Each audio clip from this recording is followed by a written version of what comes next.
Welcome back to Crown Chats. I'm so excited to welcome today's guest. He has starred in numerous Christmas and nature films on our favorite cozy networks, including Love in the Forecast, The Mistletoe Secret, Chasing Waterfalls, Nature of Love, A Vintage Christmas, Operation Nutcracker, A Costa Rican Wedding, and Santa Tell Me. He currently stars in Season 2 of When Hope Calls on Great American Family and PureFlix. Please welcome the one and only Christopher Russell. Hey, thanks for having me. Welcome to Crown Chats. I'm so excited to see you. Yeah, you too. This will be the second time we've Yes. Yeah. met. Yes. So I, along with many other fans, got to meet you at Christmas Con this past December. What was that experience like for you? And do you have any memorable moments or exchanges with fans? Um, I was not expecting it to be as busy as it was. I'm not sure what I was expecting, but it wasn't that. It was almost overwhelming, the amount of people there. Um, but also more importantly, it was very touching. Um, to meet that many people who are genuinely happy and excited to meet you, not just because you're an actor and you're, in a bunch of movies, but because you're an actor in these particular movies that speak to them in a way that other movies don't, in the sense that they're very heartwarming. They give you a lot of hope and they make you just feel a little bit more optimistic about life. It's just great to see that many people resonate with that. And, when we make those movies, obviously it's a business for a lot of it, but you also have to bring the characters to life within these imaginary circumstances. And a lot of the time, you become a quick family, you make the movie, and then you move on, and it comes out 6 months to a year later. But you don't realize that once everybody working on that project, whether it's the crew, the editor, the actors, the musicians, everybody, they create this hour and a half to 2 hours of basically joy, I think, is and you don't necessarily. I didn't realize that until I met all the people that have been watching those movies and how it's affected them, and it was yeah, it just made me. I guess it made me really proud. Yeah, so that's the short version of my answer to that question. You have starred in numerous films that put you in some very scenic outdoor locations, like Chasing Waterfalls, Costa Rican Wedding, Yellowstone Romance, Warming Up to You, and so many more. What is it like for you to film in those on location spots versus a traditional on set environment? Definitely, like chasing waterfalls, for sure. Like it was, we were hiking like 30, 40 minutes into the into the woods to find these waterfalls. And so you couldn't drive anything there. So all the equipment had to be carried in. So it had to be like bare necessities. Um, but I find I don't want to say easier because it's hard in a different way, but it definitely helps tell the story better for me, being on location, because it's essentially when we shoot those movies, it's really happening. Like it's real. It's we're not pretending anything. Like there you go. This is what's going on. And obviously the story itself is centered around the location, so it all kind of just makes it that much more believable as an actor while I'm there performing. So really my job's only to find the truth about the relationship between me and the other characters. Whereas, let's say you're doing a movie, and it's all locations like interiors, big balls and galas or whatever you have. It's definitely a lot different. It feels more like you're on a set, and so you have to suspend your own belief a little bit more to get where you got to get the story, if that makes sense. Yeah, it's a little more intimate, a little more immersive, and just Yeah. you don't have to focus on much of this is also my world. It's like you're already in it. So you can Yeah, just exactly. focus on Yeah. focus on delivering the scene. So I like. Yeah. Do you have a favorite location of those that you filmed at? Ooh, it's hard to say. I couldn't tell you. I really, you know what? Hmm. I think in Chasing Waterfalls, probably my favorite location. You know where the kids' school slash camp is that I work at, kind of, where my daughter is. That's a real place. It's a university, like for the some type of biology course. Oh wow. Okay. So they go there and then they study the environment around that area. So I would say that because it had everything. It had lakes, the waterfalls. It had the log cabins. It was great.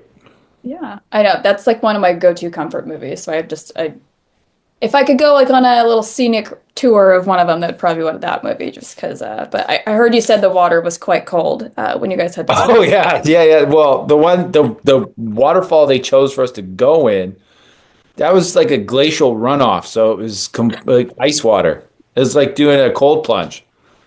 Not a fan of cold plunges after that. Well, I don't mind a cold plunge if it's okay for me to just scream and make a face and just tough it out. But that what I'm supposed to be swimming and looking all happy and in love and like it's really hard. Not a romantic setting. Yeah, I It's get hard to make it work. that. Well, it's no secret that you and Cindy Busby are my favorite on-screen duo. Oh, there we are. You guys not only have incredible chemistry on screen, but you can truly see the sincere admiration and respect that you have for each other off screen. What is it that you enjoy most about working with her? And do you have any fun behind the scenes stories or secrets to share? Well, she's a really kind and generous person. She's also very funny, and she's also really strong in the sense that she doesn't. She has a good sense of right and wrong, and she doesn't let anybody push her around. Not to say it's in like a confrontational way, like you know what I mean? Like she's very collaborative. But if something just doesn't seem right, she'll speak up and that's really great to see because a lot of people will you know, let things happen around them and not say anything about it. But like if she sees something happening that, might not be in the best interest of someone else, might not have anything to do with her, she'll speak up, which is really great. But then also, just as a person, she's not overly sensitive in the sense that, you know, we get along well because we understand each other and we can make jokes with each other. And because she has such a strong sense of self, when I say not sensitive, you don't have to be careful what you say or do around them. You know what I mean? Like, those people where you're like, you're not sure, you got to walk on eggshells a little bit because you just never know what it's going to be that might be the wrong thing to do or say, or who knows. But she's got such a strong sense of self that it doesn't matter, and I think it's true. Like, if I talk about the guy who gives people the finger in traffic, it's not because of someone cutting him off. It's because of something else that happened in his day that led him to that point. And Cindy's really good at just being in a really present and confident place. Behind the scenes stuff, yeah, I don't know, we're just goofs, I guess, but not in a way that I think becomes too much for those around us. But if anyone wants to make a comment and say that's wrong, let me know. But like, we know the time and place. Now's the time to get serious. There's no more jokes, and then we know when it's time to have fun. So we just kind of get along really well, and that's it's a really really great thing to find in this business, especially in these movies. All right. As someone who is also a health and fitness fanatic and is constantly trying to up my protein take, I have to know about the infamous meat bag or meat container that you're known to carry around on set with you. Let's think of this as like a what's in my purse segment. So, what is in your meat bag, and how can the rest of us benefit from not only properly stocking ours, but just having such a resourceful tool to prevent hanger? Right. Well, I've moved on from the bags. The bags were just temporary because I was traveling and it was easier to pack. You can't, it's hard to bring Tupperware with you, across the continent. Uh, but I mainly just do that on set. It just makes it easier. So I just bring mainly meat in a cooler bag to set. And then if I get hungry, I'll just eat it so I'm not hungry. And that's pretty much it. Mainly because if I leave it in the hands of craft services or catering, while they're usually really good at their jobs, it's often a lot of stuff that might upset my constitution, which is not something you want to have happen when you're working. So to avoid any of those possible pitfalls, I just bring my own stuff. So, obviously, you're properly fueled for your long days on set. And that brings us to your current project, season 2 of When Hope Calls, which airs on Great American Family and PureFlix. What was it about diving into the character of fearless Mountie Michael Fletcher that drew you to this project? And just in general, what was it like filming a period piece? Yeah. So when they were casting for When Calls the Heart, for the Nathan Grant role, I was one of the guys that tested with Aaron Krakow. And obviously I didn't get it. Kevin McGarry got it, and he's done a great job with it. But that was when Alfonso, our showrunner and creator on When Hope Calls, that was when he was the showrunner on When Calls the Heart. So I had the opportunity to meet him back then. And I always wanted to play a Mountie. I always wanted to do a period piece. I have done a couple period pieces, but just as a guest star, it was never like a full series regular. And then when I saw a breakdown for season 2 of When Hope Calls and the new characters that they were looking for, I saw that there was a Mountie in there named Michael Fletcher. And I actually didn't even know the extent to which he would be in the show, what size of a role he was, or anything, because it was like number 6 on the list or something like that. But I knew if there was going to be another Mountie in town, I would love to play it. So I had a big beard at the time, which maybe didn't suit the part, but didn't matter. I put a little audition on tape and I sent it off, and then I emailed Bill Abbott at Great American Family and let him know that I had done that, and if he wants to take a look at it, I'd be really excited to play this role. And then about a month later, I got the call that they were offering it to me, and I was I was kind of I don't want to say over it by then, but I kind of just thought, okay, it's not happening. They're going with someone else because I didn't hear back from anybody or anything for a month. And usually, if you don't hear anything, usually it means it's not happening. But then it was.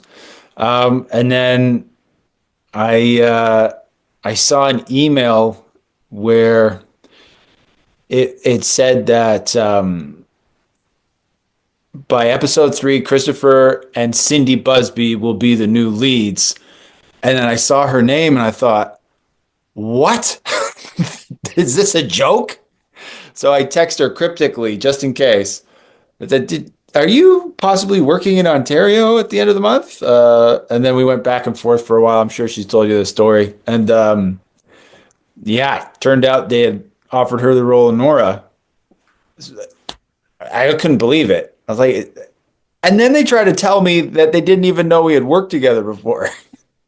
Like, so this is just a random coincidence? But I guess so. I guess our auditions complemented each other so much that they put us in the show. They just sensed the chemistry. They're like, this is I meant guess to be. so. Yeah, Yeah. Yeah.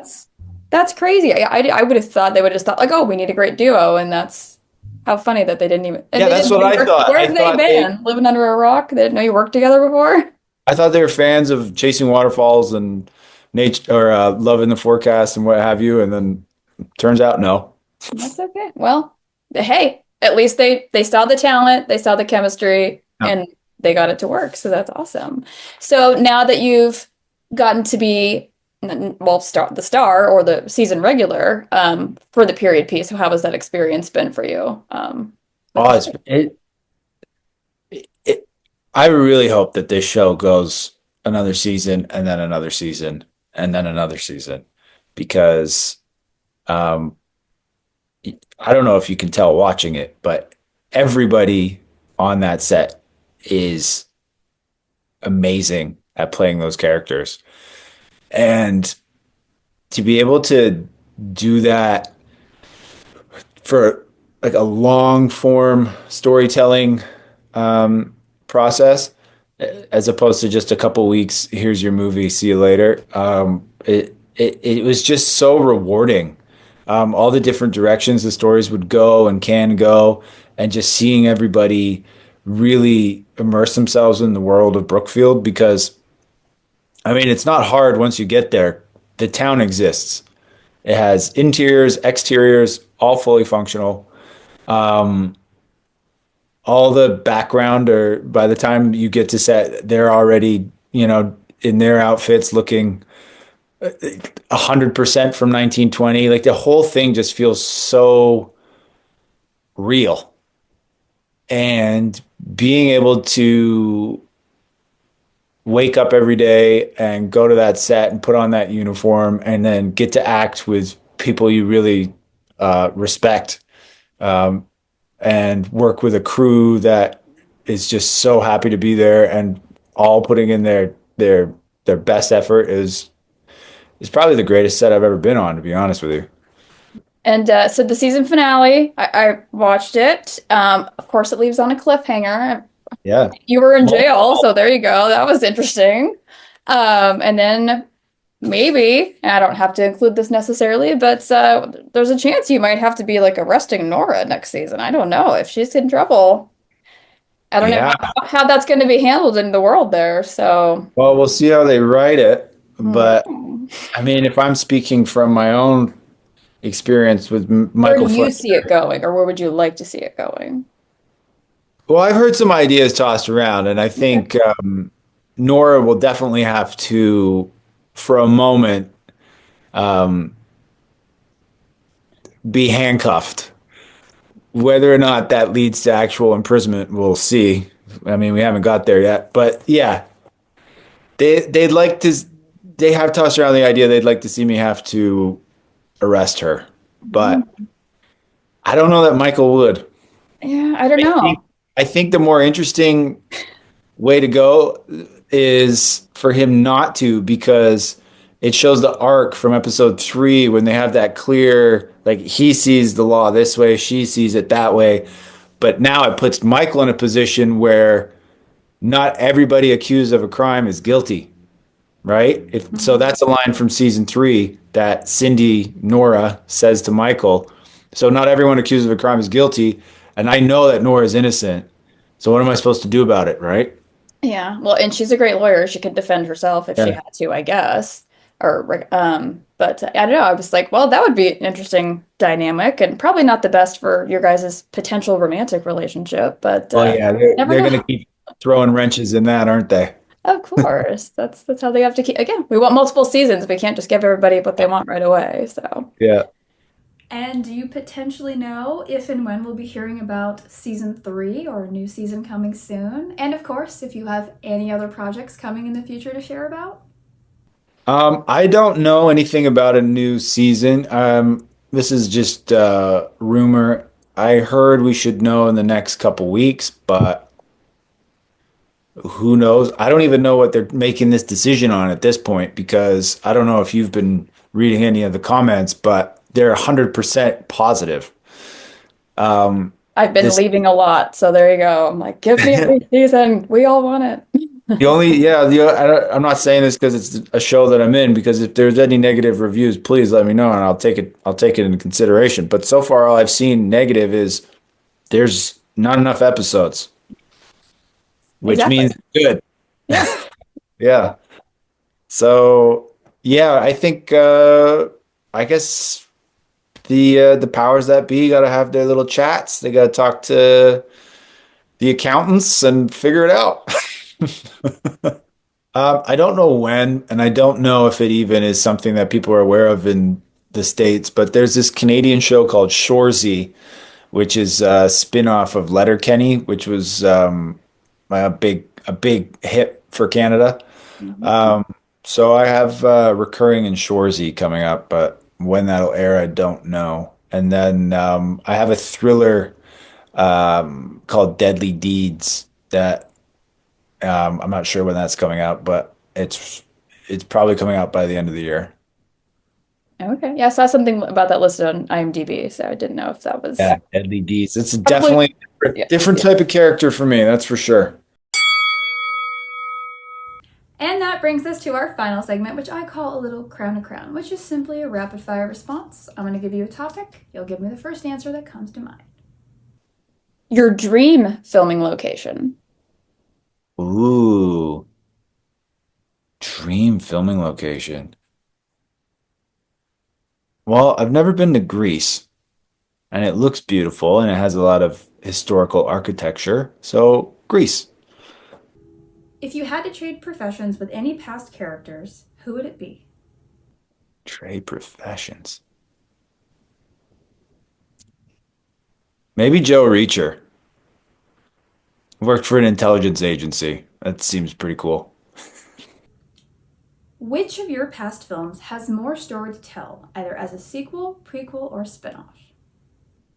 There's a few. Mistletoe Secret, I think, could benefit from a prequel of the bromance between mine and Tyler's character. I think you could have a standalone film just based on their friendship because it's a pretty funny friendship. I could also see a sequel for Santa Tell Me, but it'll be called Merry Nickmas, and it'll be about the three Nicks trying to find love. And they've all become really good friends since Santa Tell Me.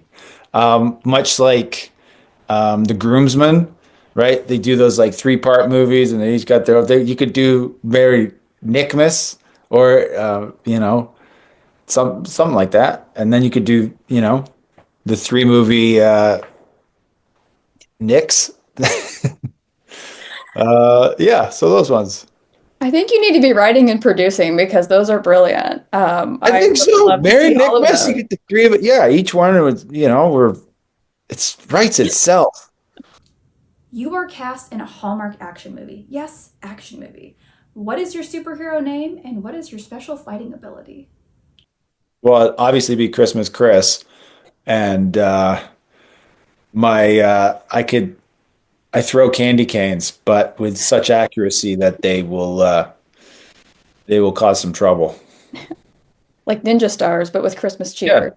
exactly. Yeah, Ninja stars with Christmas cheer, candy stars. There we go. Yeah. And lastly, a favorite charity or organization to give a shout out to that holds a place in your heart. BC Children's Hospital. And that wraps us up. Thank you so much for being here. I'm such a huge fan. Always looking forward to any time you have a new movie, especially with Cindy. And of course, we are hoping and praying for season 3 of When Hope Calls. So, to make sure we don't miss the breaking news of any of your upcoming projects, please let everybody know where they can find and follow you to keep up with all things Christopher Russell. Yeah, it's at Chris Russell Official on Instagram. Other than that, I don't have any social media. Um, there's a Facebook account that is not me, but it very much looks like it could be. For whatever reason, Facebook will not take it down. So just letting you know, if you ever hear from me on Facebook, it's not actually me. And that wraps up another episode of Crown Chats. Thank you so much for joining me again. We have so many exciting guests still coming on in the future, and you don't want to miss out. So please be sure you like and subscribe to this YouTube channel. And of course, follow me, Haley, at Crown the Halls on Instagram. And don't forget, we have some sweet merch with Dressing Festive. You can find the link for that in the episode here, as well as in my Instagram bio. So until next time, wear your crown. Your crown may tilt, may it never fall, but you are beautiful and you are strong.